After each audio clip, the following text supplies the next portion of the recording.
Thank you for coming. My name is Andrei. I'm Chief Technology Officer at Altoros.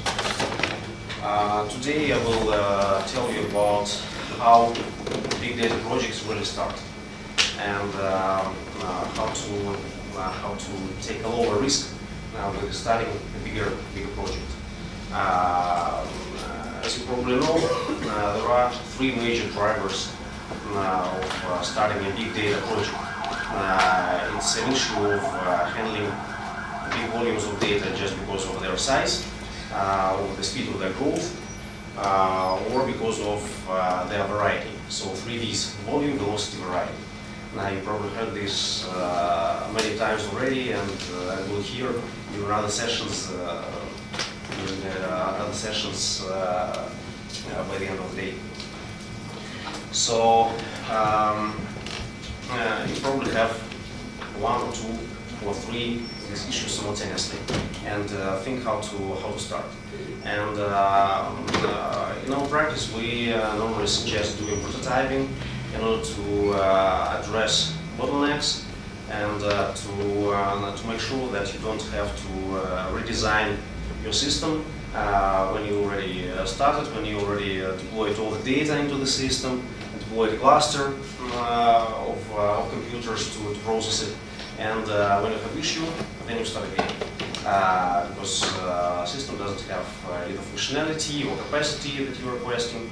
So we suggest to start with prototype.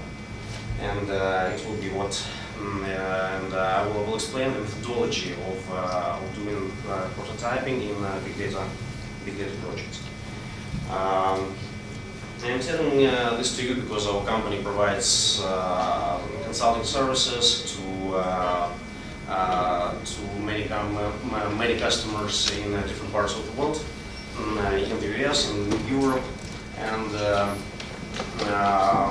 we work for many technology companies. And actually, how we came to this niche, we're providing engineering services to many companies who are creating big data stack of technologies like Couchbase, NoDB, RightScale, and now we're expanding our practice and implementing the knowledge that we got in working for technology companies, benchmarking them to real life, to enterprises. So, to make it simple, any big data system looks like a sandwich, and like in a sandwich, we have one obligatory component, which is bread, and other components may vary. But the full stack of technologies will look like approximately in this. We have hardware to do compute, job, storage. We have some infrastructure, some cloud platform, either public or private, or a combination as a hybrid. We have cloud management layer, and another layer is database. There are a lot of databases that originate lately, like NoSQL, NewSQL. Then we have some data analysis layer, and reporting layer to swallow the results to understand what we got while computing jobs. And if we look at the vendors in each of the fields, we see that there is a number of companies who are operating there. I just outlined a tiny amount of the whole data stack, that's the vendor stack, various companies that are targeting specific types of problems, and in reality on some layers we may have up to 40 or 50 vendors, software vendors that provide some kind of implement, do some kind of function. And our job is to connect the links organize then the cells and to select one or two or even three components on each of the layer. And if we think that there are just 5 components on each of the layers, and we have 6 layers, we have 5 scaled to 6 number of potential combinations that we can theoretically have in this kind of setup. And who calculates well how many it will be?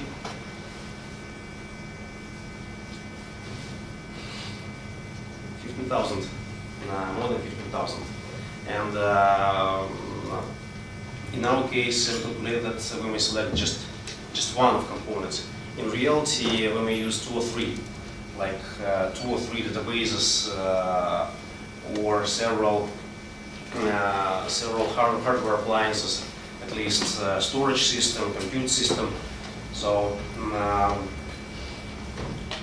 our goal will be to limit the number of variations and to define some clear paths in this forest of options, and to try to verify which are viable ones and what we need to use for our big data system. So in order to do this, to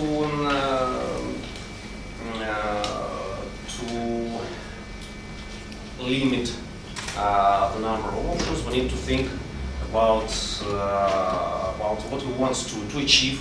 We need to have clear business goals about our system. We need to think about that in big data system, the data is really big and it's coming from different sources in various formats.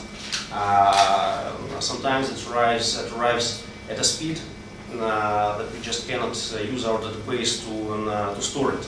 It crashes because of the volume of data which is coming. We'll lose this data. We need to think about architecture. We have huge variety of tools, as I showed you on the previous slide, and some of them not compatible.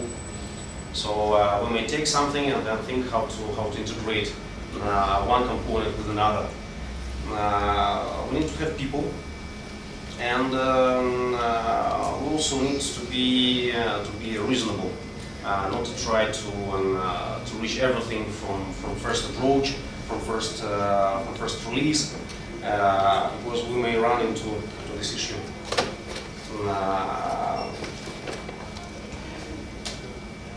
Let's make a practical example of a project that we did approximately a year ago. It was a company that provided analytics around energy consumptions for households. So a company from Miami, they switched on number of households into their network and measured everything device,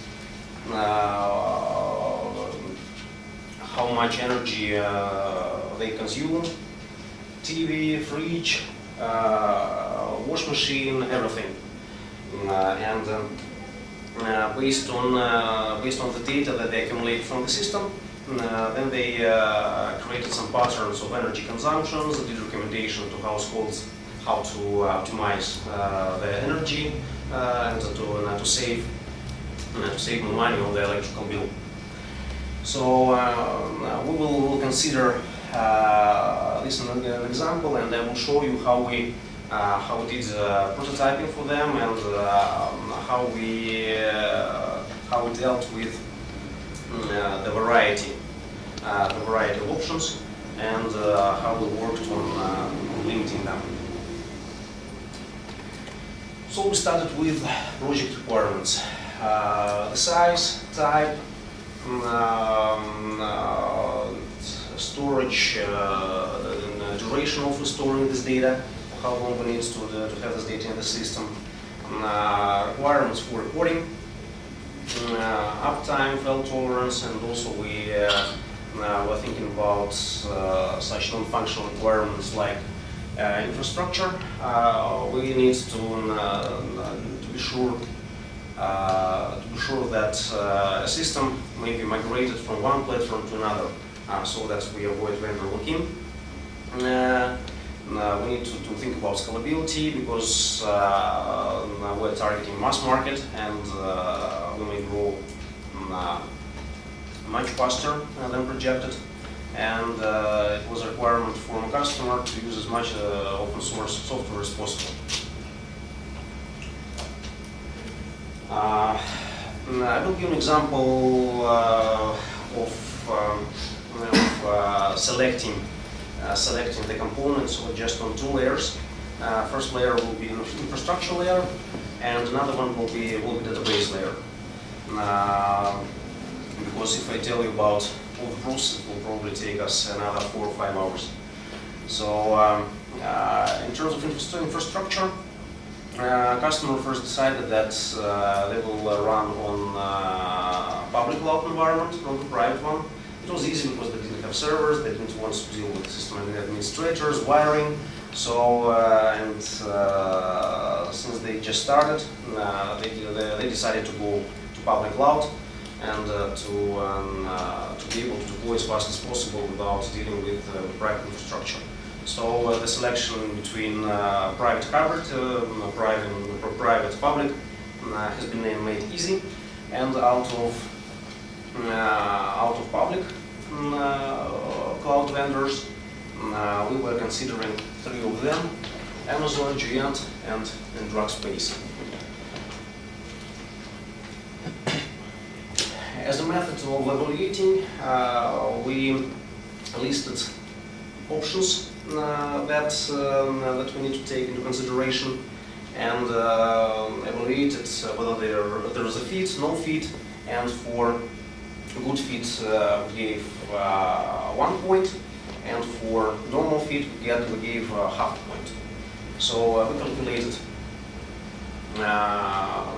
the points. Rackspace was kind of neutral.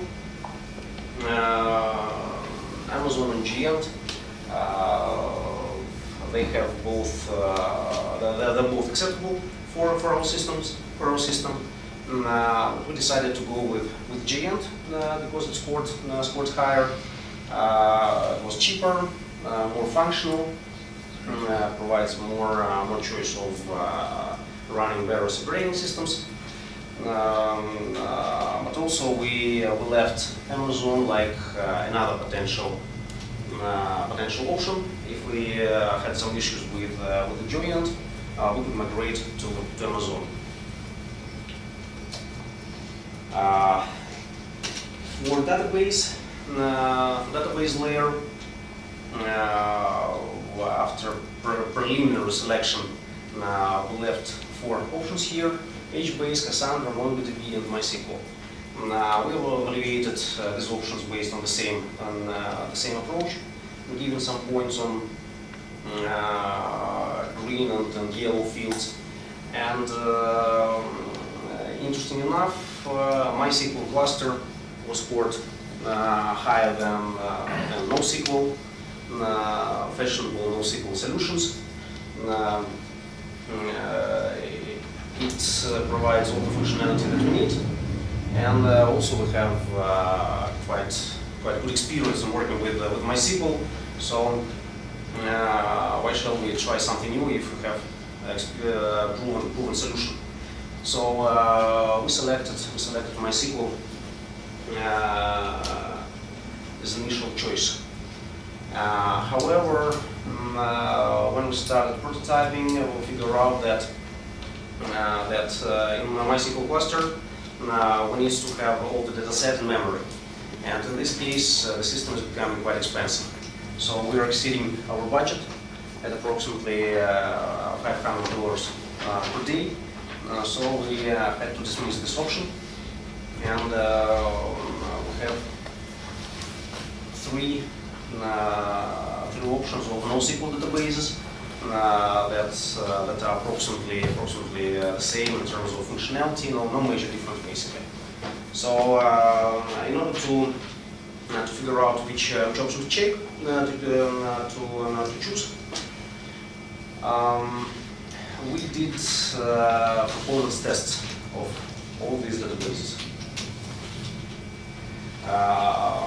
We emulated the workload of a system and run performance test, and we figure out that MongoDB is kind of slow, and Cassandra and HBase they give decent performance, but HBase performs better.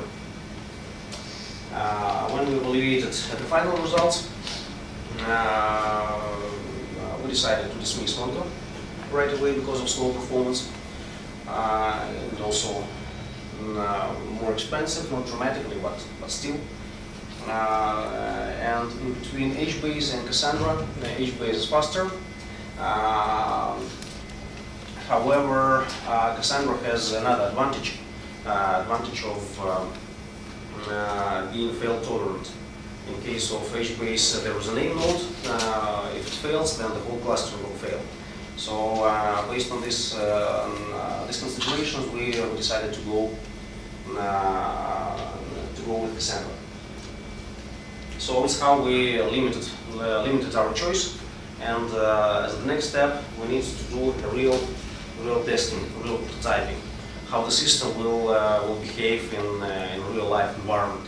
So we assembled the sandbox, and the information from households goes to our database, to load balancer,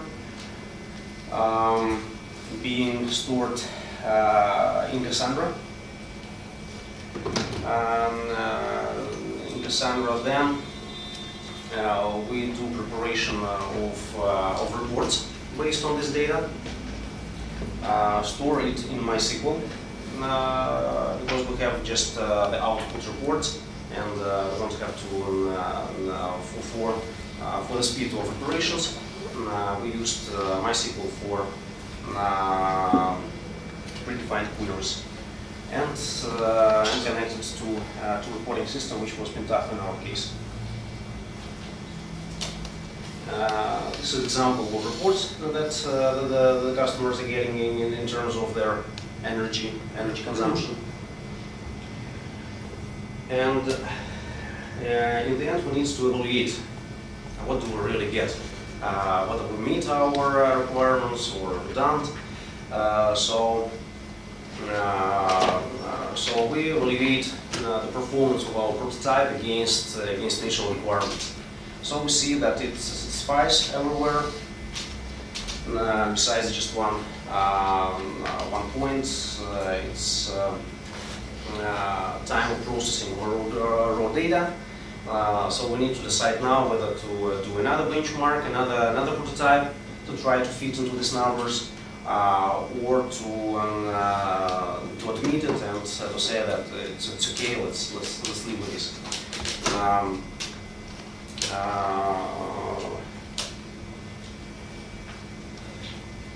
So as a final recommendations, and as a result of our prototype, we are able to visualize and test the functionality of prototype, whether it's possible to achieve the goals and targets that we set for it.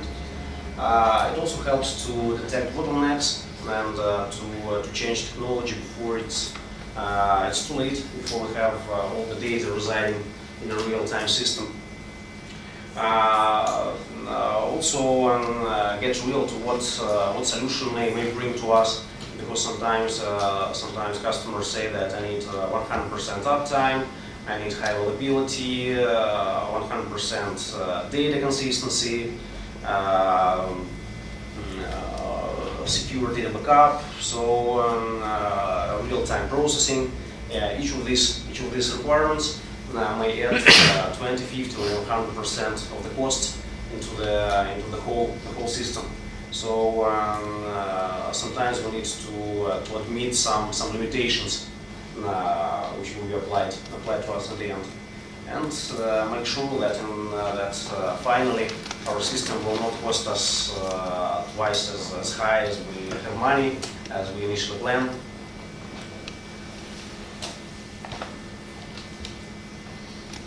Questions? So how do the sort of the testing, implementation, and tracking, how long does that part of the project take for that particular design? It took approximately 2 months. 2 months. 2 months to do the prototyping, identify, Yeah, right. Right. How much did you have to go back in terms of identifying those clear business goals? It took a while.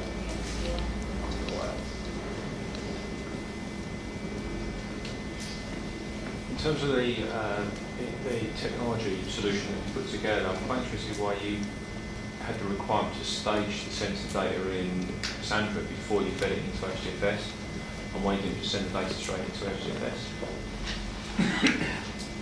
Please retreat. Well, when we decided to go with Cassandra first. Yeah, if you go back to your architecture diagram, your sensor data looks to me like it's going into Cassandra first, and then Cassandra's feeding HDFS. So it's quite interesting why you didn't just take the sensor data straight into HDFS to MapReduce operational. We were relating HBase and Cassandra on the first stage, and because of failure tolerance of Cassandra, we decided to go with this solution in comparison to HBase. Okay, so it's predominantly for resilience and performance. Yeah.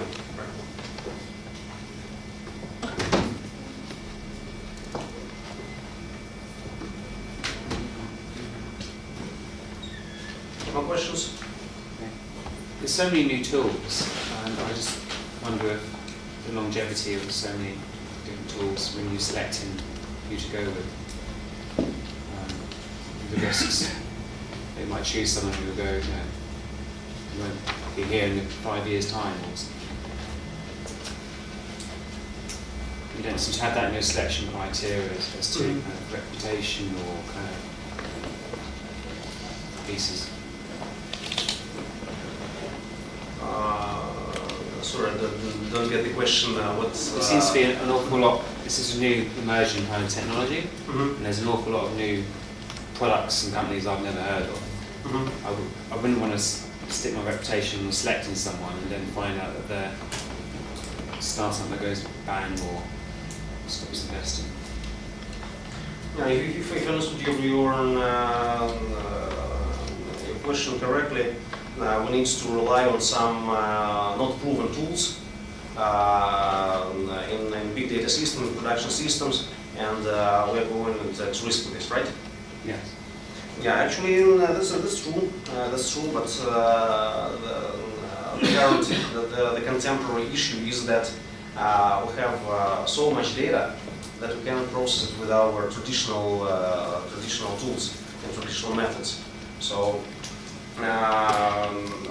when SQL databases were originated back 30 years ago, such amounts of data simply didn't exist, and nobody could forecast that we will be working with petabytes of data. And right now, the speed of growth of data is approximately 40% per year of the whole data in the world. So traditional SQL solutions, they're just not suitable for dealing with this amount. And there are probably some solutions from Oracle that can deal with the size that we can work here. However, the cost of them are also skyrocketing, and the bigger the cluster is, the more we have to pay for licenses. And it wasn't an option for our clients and the majority of companies have no such kind of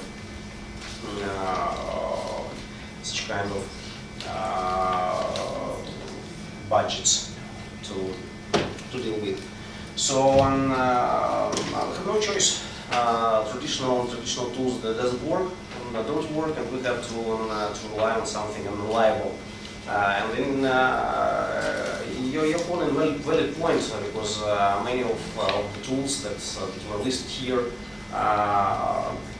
were developed within the last 3, 5, 7 years, so they in their childhood era still, and it's a question of linking this not anytime good performing systems one to another, and it's a risk. Yeah, it's a risk, but not a choice. How do you find the comparatively the learning curve for the different technologies you assess? Good question. Good question. Actually, it wasn't the first time when we had to deal with these technologies, and in reality, it takes time. So, for instance, you may find a benchmark that we did, and which was published in Network World and CIO, and we did benchmark of multiple NoSQL solutions. It takes us more than half a year to create all the prototyping, just to deploy and to run some test loads. So it takes time, but after some period of dealing, let's say, with a class of solution like NoSQL databases, your production with a new database is faster. The productivity with a new database is your learning curve is lower, is shorter in comparison to just starting to work with the database.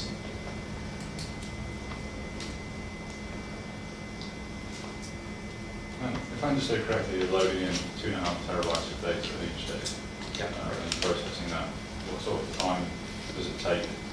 And is it real time, or is it coming in a batch process each night, like traditional data warehousing?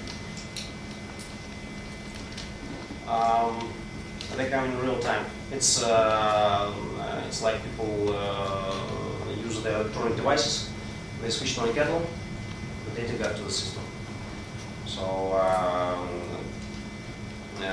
it was a load balancer to be able to deal with peaks, but data was coming in real time. And then the reports then on the back end.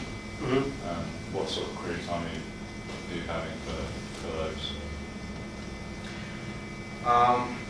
The major task which can be performed by Hadoop is processing the batch data, the raw data. We have daily data. Actually, the limitation of 6 hours is coming because we need to process the raw data every day. So we have a bunch of data where we get this 2.5 terabytes of data into the system from end users. Then we aggregate it, process, create reports, put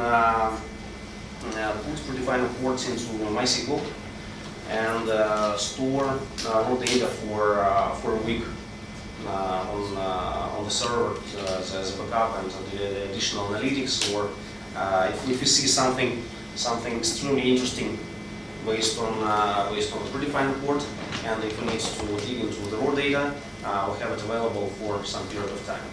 But we will be unable to store this amount of data forever. So what sort of retention period do you have? Yeah, retention period of what? Of the data, you said you can't keep it for Yeah, it was 1 week.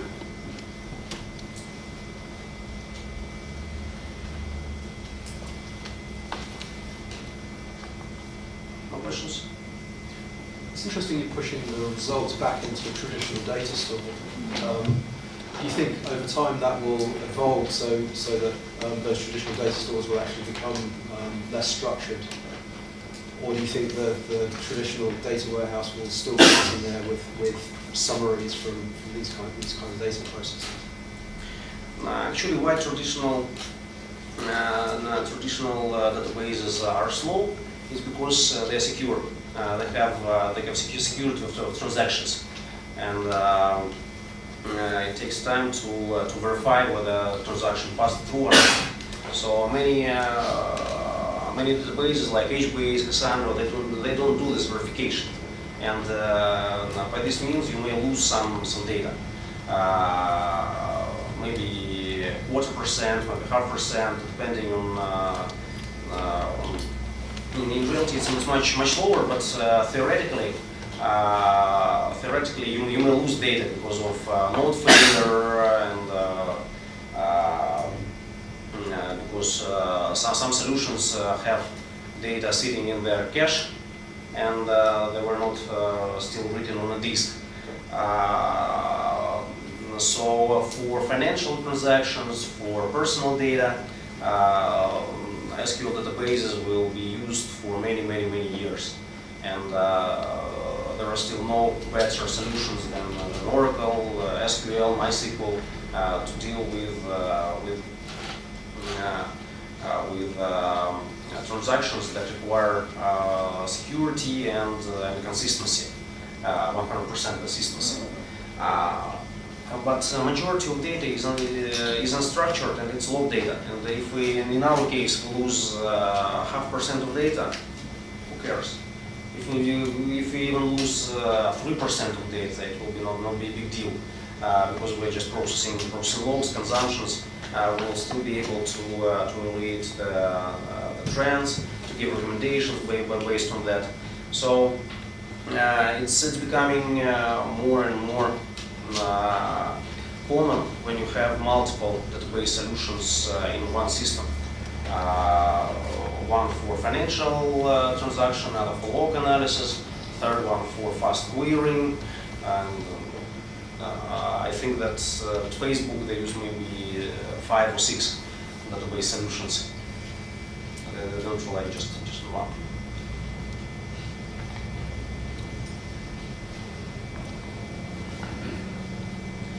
So, thank you everyone.